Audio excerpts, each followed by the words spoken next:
how to activate Best Buy credit card online.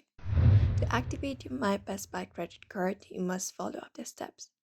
So you must go to citi.com website specifically for Best Buy cards.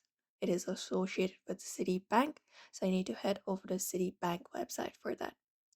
Once you are there, you can basically log in into your account.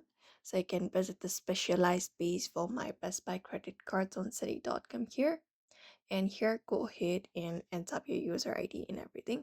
So provide in your details and your password, and once you are logged in, go to their activation page.